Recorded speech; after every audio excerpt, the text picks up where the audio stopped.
क्या हुआ साथियों, हम लोगों ने उसमें आंदोलन किया, हमारे 30-35 लोगों पे केस लगाए गए। उस लड़की का आज तक पता नहीं है, लेकिन इन नेताओं के कान पे कोई जू नहीं रहेगी। वोट मांगने हर बार आते हैं, वोट मांगेंगे, सत्ता में बैठ जाएंगे, लेकिन आज तक उस लड़की के लिए खोज नहीं कर पाए। क्या होता है साथियों, पुलिस कस्टडी में हमारे चिंते के पुरा में एक आदमी मारा जाता है। मारने के बाद बेचारा गरीब ऑटो चालक था, जब मर गया तो साथियों हम लोग जब सुबह पहुंचे, हम लोगों ने हुजूम इकट्ठा किया, लेकिन कोई भी नेता वहां पर सांत्वना देने तक नहीं गया। ये साथियों इनकी करतूतें हैं इन लोगों की। हमारे खान के पुरा में एक मरा, उसको आज तक न्याय नहीं मिला। साथियों ये शर्म की बात नहीं है, जब न्याय के लिए लड़के खड़े हुए तो साथियों जिन लोगों ने धरना प्रदर्शन किया, रोडों पे बैठे, नाटक नौटंकी की, उन पे तो केस नहीं लगे। और साथियों जिन लोगों ने, क्रांतिकारी लड़कों ने, जिन लोगों ने उस आंदोलन को खड़ा किया, साथियों उनके 30-35 लोगों पे केस लगे। आज ही बेचारे कुछ जेल में है, कुछ बाहर है। क्या ये कलंकित करने वाली बात नहीं है? मैं आप लोग से कहना चाहूंगा कि कब न्याय मिलेगा? क्षेत्र का पटवारी आज भी आप सब लोग गांव के बैठे हुए हो, क्या बिना पैसे के नामांकन करता है क्या? बताओ करता है क्या? बताओ करता है क्या? साथियों मैं आपसे कहना चाहूंगा, थाने में बैठा हुआ दरोगा, कोई भी अगर गरीब आदमी कोई रिपोर्ट लिखाने जाता है तो गुंडे पहले कुर्सियों पर बैठे मिलते हैं वहां पर। क्या बिना पैसे के रिपोर्ट लिखी जाती है क्या? बोलो, बिना पैसे के रिपोर्ट लिखी जाती है क्या? क्या हो रहा है? हमारे यहाँ 2 हॉस्पिटल है, एक खड़िया में और एक अम्बा में। अब की बार 7 लोगों को सांपों ने डसा, एंटी वैक्सीन नहीं थी उनके पास में, सांप वाली उनके पास में, ग्वालियर तक गए, रास्ते में मर गए सबके सब। क्या ये शर्म की बात नहीं थी? साथियों नेता को कब तक हम लोग झेलेंगे? मेरा केवल आपसे एक ही कहना है कि मैं कोई घास फूस का बना हुआ नहीं हूं। मेरा नाम जिसने डिक्लेयर हुआ, मेरे ऊपर इतना दबाव पड़ा, अभी एक नेताजी को उन्होंने मैदान में उतारा। मेरे परिवार के लोग हैं, मैं घर के लोग हैं, मेरी कोई उनसे दुश्मनी नहीं है, लेकिन जब धर्म युद्ध होगा तो कोई किसी का बाप नहीं, कोई किसी का बेटा नहीं। आपने देखा होगा महाभारत में, आपने देखा होगा महाभारत में, एक तरफ चाचा ताऊ खड़े हुए थे, एक तरफ भाई भतीजे खड़े हुए थे, लेकिन महाभारत में युद्ध हुआ।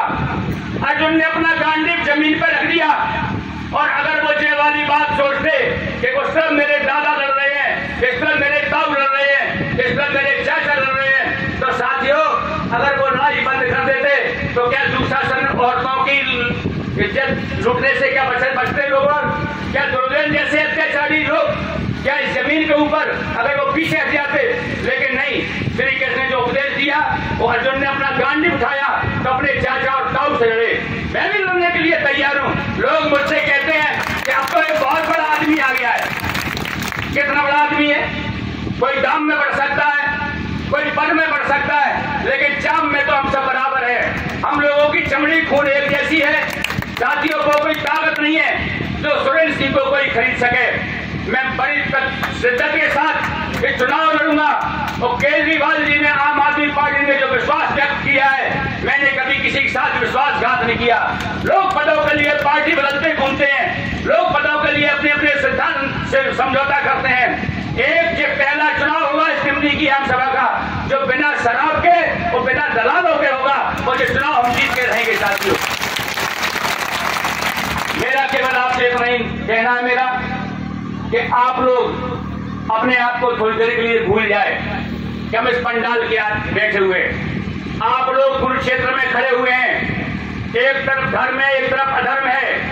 आप अगर धर्म के साथ खड़े होंगे आप लोग तो इतिहास में आपका नाम लिखा जाएगा, और अधर्म के साथ अगर खड़े होंगे तो लोग बाग आपके ऊपर थूकने के लिए आपके लिए तैयार रहेंगे। मैंने देखा है कौन दुर्योधन की पूजा करता है, कौन रावण की पूजा करता है। आप देखते हो जगह राम की पूजा हो रही है, जगह जगह कृष्ण की पूजा हो रही है। पांडवों को बड़े आदरणों में से बहुत से ऐसे लोग हैं वो सामने नहीं आना चाहेंगे। क्यों नहीं आना चाहेंगे? कि जो सत्ता में बैठे हुए लोग हैं ये कुछ भी कर सकते हैं। मैं तो तैयार हूं, सीने पे गोली खाने के लिए भी तैयार हूँ, लेकिन पीछे हटने के लिए तैयार नहीं हूँ। मैं आपसे वादा करता हूँ, आपको कभी भी इस बात की आपको हमेशा मैं याद दिलाता रहूंगा, समय समय पे आपके बीच में आता रहूंगा। ये मेरे जिंदगी की राजनीति की पहली एबीसीडी है। मैंने कभी भी राजनीतिक मंच पे भाषण नहीं दिया, पहली बार जिंदगी में, पहली बार राजनीतिक मंच पे मैं भाषण दे रहा हूं। मैं बोल रहा हूं, लेकिन एक बात का ध्यान रखना, जो मैं इस मंच से बोलूंगा उसको आप नोट करना। अगर एक भी बात मेरी झूठ निकले तो मैं जूते खाने के लिए भी तैयार हूं, मैं पीछे नहीं हटूंगा। मैं साथियों, आप लोग, मैं जानता हूं, मान सम्मान और स्वाभिमान आपके लिए प्रिय है, आपके लिए पैसा प्रिय नहीं है, मैं जानता हूं अच्छी तरह, लेकिन आपका मान सम्मान और स्वाभिमान आपका रहना चाहिए।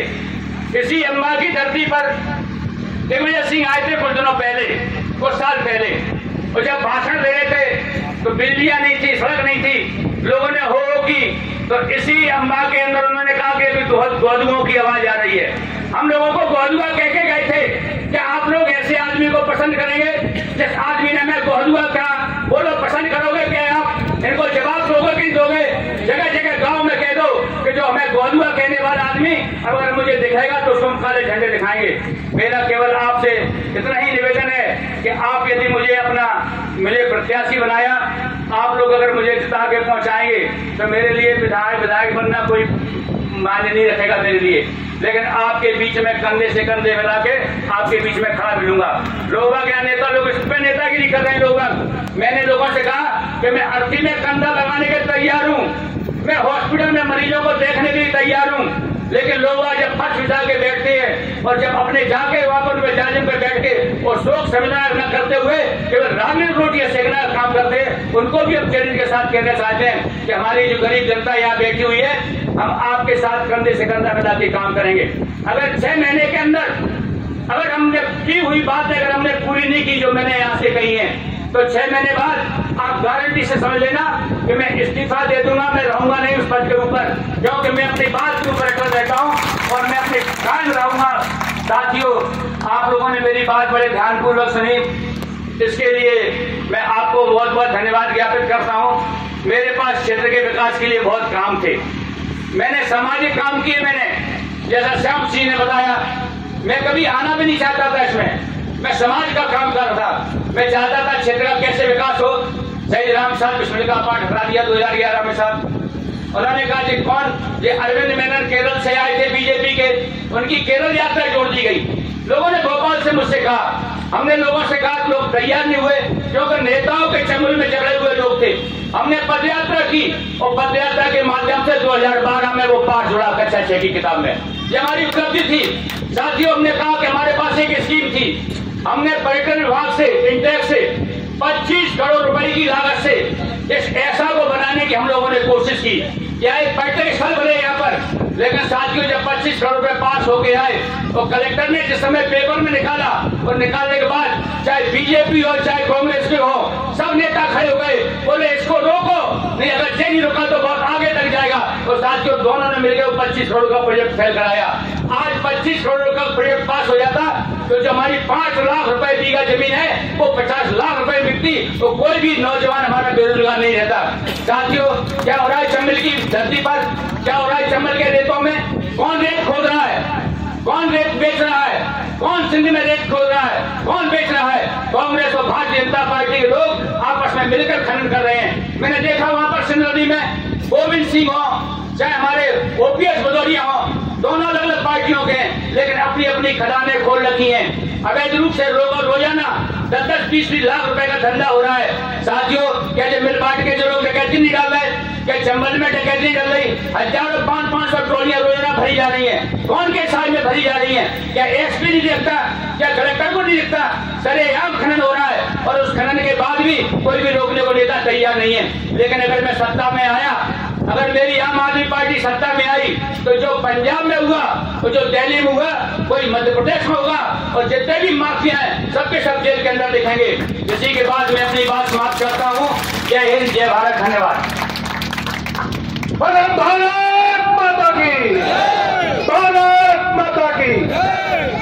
साथियों, आज ही बात में इतिहास बदल जाते हैं, रांची तुम डर कर